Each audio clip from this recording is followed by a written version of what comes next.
lakad matatag! Normally. Pack. Choose your hero.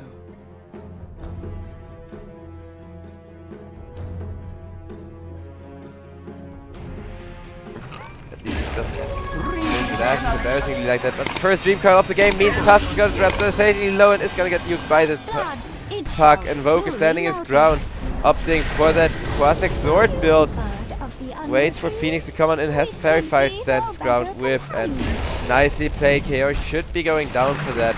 At least they managed to make it. Trade with the Sunstrike, or do they? Yes, they do, but Phoenix will pay with Sniper and Farm. But right now, a 2k gold lead is huge, and it's gonna be even more with the Tusk. Oof, he ticked out to the Doom. Doom didn't even commit the ultimate. It's just that with the Treant and the amount of push that the Metamorphosis continuously enables, Ooredoo still looking good for themselves. Kill off the Tusk once again, and now we'll continue to finish off that mid tier 1 tower to make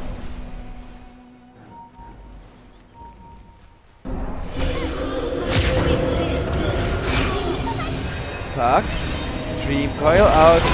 Death Prophet will be caught in exchange for that. But with the Exorcism, is really the Death Prophet you catch? Nope, it is not. Invoker dies to the Doom and huge damage over time. But they will get a Treant Protector in addition to that. Mid laner for 2 supports isn't half bad. Though into a Skadi's.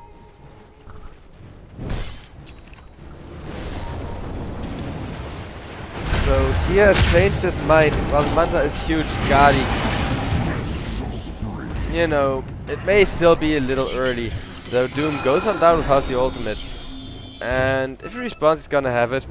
But that means 30 seconds of just Ooredoo Thunders having a hard time engaging, even off the back of that puck. Double damage route is also still available for the Tusk. If he does turn that onto a Rubik, Rubik is just gonna melt. Puck, does he still want to fight this? I mean, his Phoenix burning up the puck, burning up the tree, and the puck with a stun is gonna be caught. Treant Protector able to walk himself away from there, but a nice tornado into Ice Wall is gonna connect on him. KR still gets caught. So many slows. The meatball slightly off the mark though, and that means double meatball. Nice little trade for creeps. But now the Terrorblade gets caught with the Orchid reveal and the Naga Siren and the Sunstrike coming in, and he's just dead. Lucas gets the kill before the Orchid can even proc Purchase of the Silence from the puck. Gets a nice song out, and now YNT, they don't want to turn around. They want to get Lucas out of there. Hopefully everything should be settled now. Doom! Oh, he can settle himself into the fountain. Living armor or not, Treant Protector comes in with follow-up. He looking to catch Tusk, and Tusk awkwardly stuck in his own shards. Is gonna die for that. Roche Pit. Ooh, they're gonna smoke straight into a scan. And his counter scan comes out from Ooredoo, but the Phoenix, he accidentally jumps into 5 thinking they are doing a Roche already. And with that kill, could now be a follow-up fight. Nice Doom on the Invoker. Does Invoker have a buyback? Without it, this fight could be looking disastrous. Invoker in fact does not have buyback. Will be not quite denied by. Oh, has an Aegis, which is just huge. Naga Siren, ratting it up with the Illus, with that Dragon Scale. However, that means Invoker maybe going down. Nice Ice Wall, it's gonna save his life. Phoenix will get an egg off. Terrorblade not quite able to hit the egg type, or is he? The song comes on out, saving the egg. Phoenix gets a full reset. Now Rubik goes on down to the Orc damage, and that means Terrorblade probably the next target. Silenced up, living armor, keeping him alive with a ton of armor to resist the Exorcism though. A Fortify as well, proc from the Radiant, allowing Puck to counter initiate with Kaori dealing a ton of AoE damage. Invoker is gonna melt, Phoenix is gonna melt, Treant died for that, and now the Puck is gonna die as well. But they did manage to trade it out at least. But the issue is Lucas is getting extremely fat on this Naga Siren. And Death Prophet did take out to the Doom, who just made sure to put the ultimate on her. Doom now goes on down to the Naga Siren meat grinder. And Invoker, can he catch a follow-up? No stun time. Treant Protector will be able to get himself out. Radiant's middle tower is under 1v1 at the end of the day. That's gonna take away the gold lead. It's only gonna get worse if you leave this Naga alone, but both teams kind of feeling the initiation potential. It will be Doom caught first, presses the BKB in order to turn around.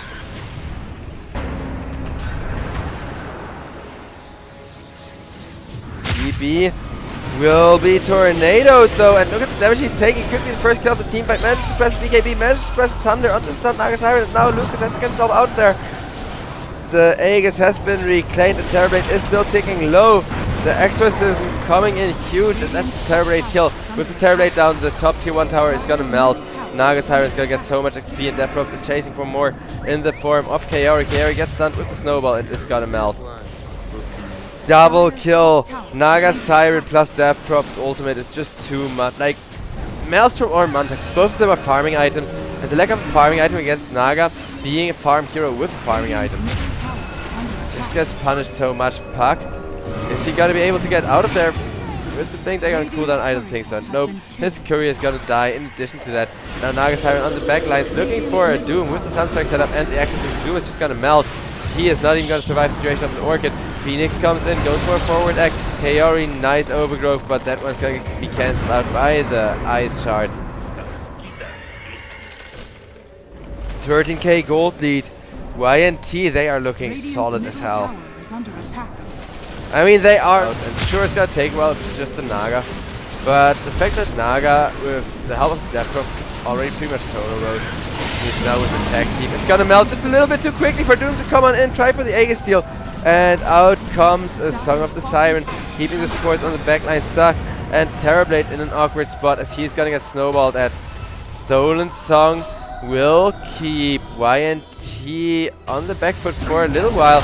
And nice overgrowth onto the Invoker, who is doomed up. And BKB or no BKB, he is just gonna go down. If anything, the waste BKB charge can set. Treant will finally die in exchange for that. Phoenix forced to ultimate out by the Puck. But it's gonna survive. It's gonna zone everyone away from that road pit.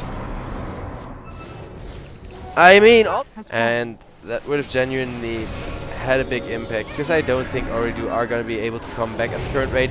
Maybe they can punish the Death Prophet for not having an ultimate, but Phoenix keeps the Naga Siren safe, and they are looking to turn around onto Treant Protector. That Treant Protector gets forced out, snowballed back in. They dodged the Sunstrike, that's the important bit, but Treant Protector is gonna die with the Tornado, with the Snowball, with Dream Coil. Everything gets thrown out. Puck, can he turn around off that Dream Coil? Well, they do get the Doom on the Death Prop, forcing Death Prop out of that fight, forcing Tusk out of that fight, but Invoker and Naga, they're the real threat. They are gonna instant kill the Rubik, looking to follow it up on the Doom, on the Terrorblade, on anyone who stands his ground. Who dares to? Well, the Doom goes on down, it's only Puck and Terrorblade alive. Can they defend against this army of Naga Sirens? With the creeps now starting to automatically push in.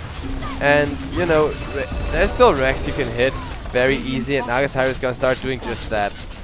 Radiant's middle tower is under attack. Terrorblade comes out of the base, gets punished for it, takes a lot of damage, gets forced to press the BKB, and TA2000 gets Snowball Walrus punched and goes on down. GG gets called. Yeah, no Terrorblade means that game is just over. And with that, knock on wood that we are gonna get a third one. Because Ooredoo, they have looked strong, and I think if this Terrorblade was something along the lines of a Phantom Lancer or not have enough of a draft to go off. You may now select. Okay, YNT, they pick up the Bloodseeker. Yeah, this is huge. I think Kaori, is he gonna go down? Not quite. As a matter of fact, he manages to stand his ground, and with there's no time, Doom is gonna get himself first, but then off of that first blood, he is gonna want more. That is a 2-for-1. Clockwork dying, but you don't care. You just got the lead you need. Can't really fight into an ice socket during nighttime. Now Nature's Prophet almost goes down, but with a nice ice shard, saving his life, prolonging him for a little while longer. Oh man, Ooredoo Thunders, they're gonna lose the Death Prophet for it. And Nature's Prophet dying, sure, that's his Prophet. He's a huge stat block, a very hard hero to full commit for. And that means he pretty much always gets to make plays. Come on, camera, that wasn't on me. I tried to like follow the Nature's Prophet there. Well, they will get a kill on the Bloodwalker. During nighttime, there's other things you'd like to do than hitting creeps, and it seems like with an initiation of the Clockwork, Tusk could get punished for it, but Nature's Prophet comes on in and will instead turn around onto Kaori. They are printing gold, but Bloodseeker is gonna catch Nolop off guard, and the Death Prophet Probably just gonna get ran down. Spirit Siphon or not, as in comes the Snowball. In comes the Blood Ride. Tusk still frontlining as best he can. Nature's Prophet takes over, tanking the battery assault for him, but Tusk has to get himself out of there. And now with the Night Stalker coming in, instead it's gonna be the Nature's Prophet in a lot of trouble. This is not how you get that Nature's Prophet Snowball to actually take over a game, because he is still a momentum-based core from the mid. Exact same moment, the bottom tier 1 tower will have gone down. So that is farming space taken away from the Bloodseeker now. Beastmaster gets initiated on. Can he get his spells out? Well, he is just cocked in, and that means he's gonna die. Kaori looking to set up a follow-up kill onto the Nature's Prophet. Nature's Prophet has some trees to tank the battery assault for him, and with that Witchblade magical damage, he's actually chipping the clockwork quite low. In comes the Snowball connecting. Nature's Prophet decides he has to get on out. Tag team or not, Igor cancels the TP, at least help Tusk finish the kill well. Okay, now Tusk may be able to get himself out of there, but with the Disruptor Glimpse getting stolen, no such luck. Instead it will be Slayer, now hoping to go for a lucky DP. YNT, they got traded in half there. Excellent play from Dire's middle tower is under attack. Ooredoo Thunder is getting rolled at onto the Death Prophet Bignum, taking a fat chunk of damage himself, but Doom is forced to press the BKB, and now Beastmaster getting zoned out. I hear Bloodseeker ultimate. That Bloodseeker ultimate is gonna be setting up yet another kill, but they don't have the damage to close it out, and at least until the teams connect, because Ooredoo Thunders, they're bringing in everyone. Disruptor, a hard hero to engage on, but not with a hook shot into the cock, and a nice Snowball getting positioned in a way that does not lead to them being cocked in.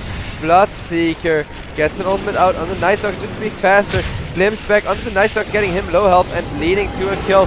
Bloodseeker looking to run down the Death Prophet, but Death Prophet instead kills him off.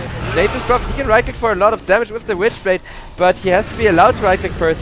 Will get a return kill on the Death Prophet, but will not be able to get himself out against Doom with just so much damage over time in that huge AoE. As that's gonna be a follow-up kill, and Beastmaster the only one allowed to get himself.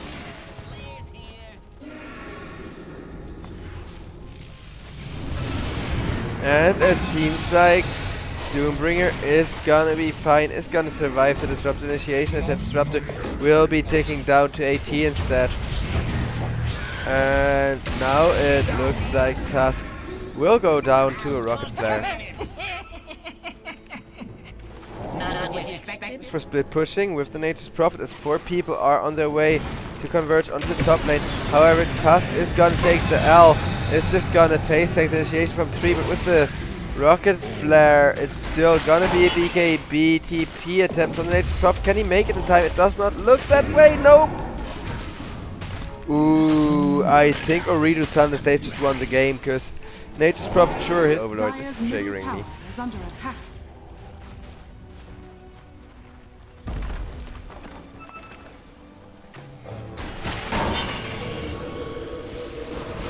And we're gonna see Beastmaster getting caught.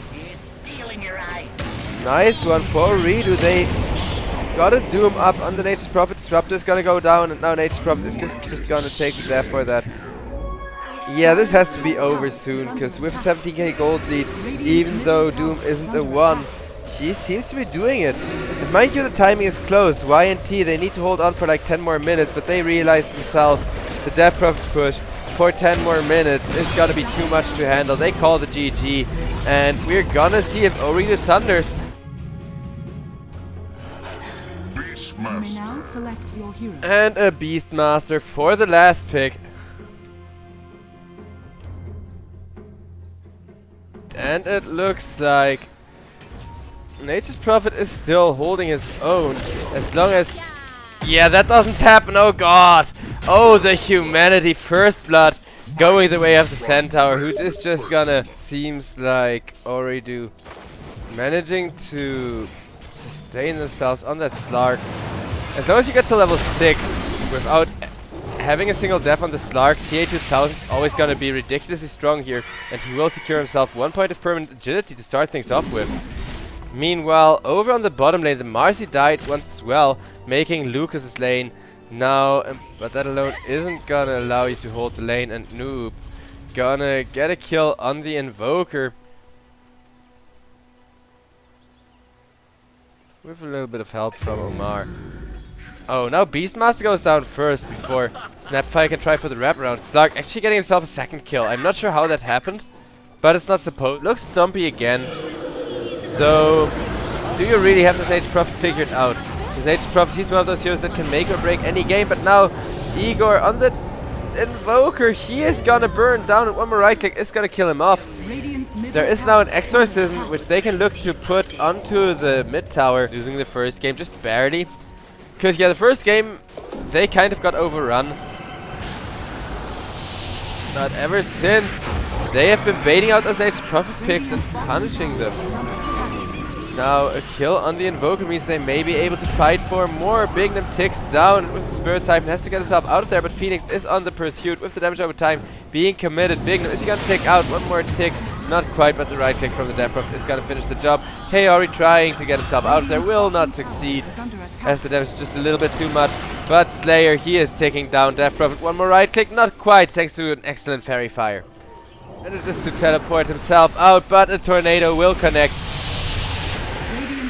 Ooredoo Thunder, if they give him a second return kill here, it would be very nice for the side of YNT, because this Death Prophet's worth a ton of gold, but Noob, he's just making all the space he can, being in use that finally the Fate Bolt does connect. Because that spell, if it potentially make a mistake, he will find Slayer. Can he kill the Rubik?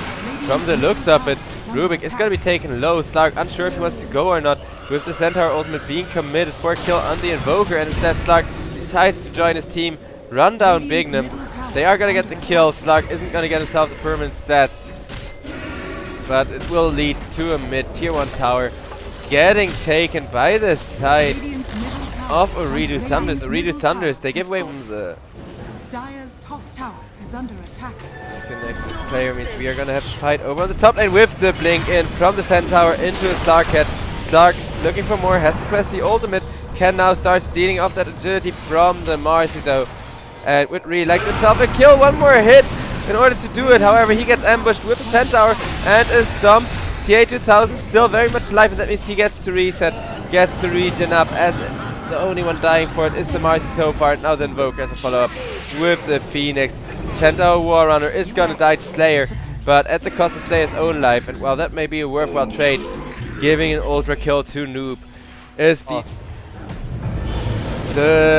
Treants pushing in the top tier 3. Invoker gets taken low and they will take him down, Ghostwalk or not.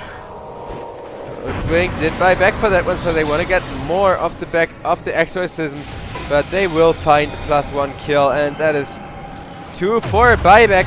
Maybe not Noob, he gets turned on, he takes so much damage, double Siphon not keeping him safe.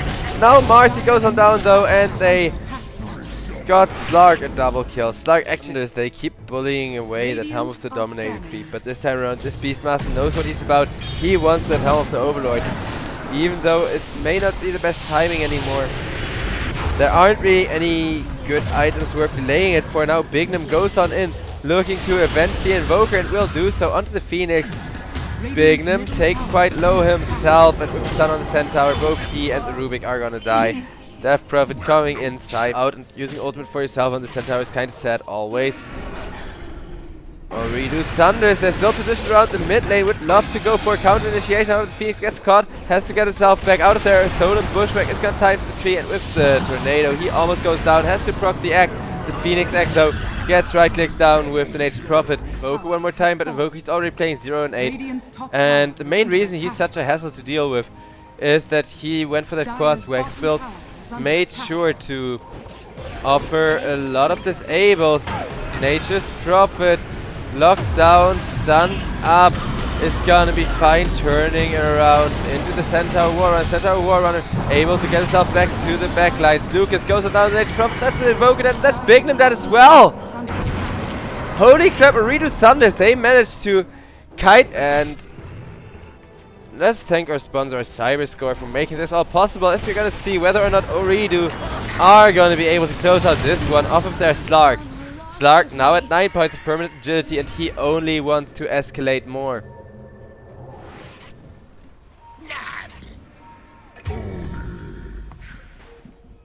Ooh, Rubik over on the other side of the map. He goes down to a Slark teleport. Yeah, I'm sorry, if people teleport, the camera doesn't immediately want to catch up back to them when I click on them.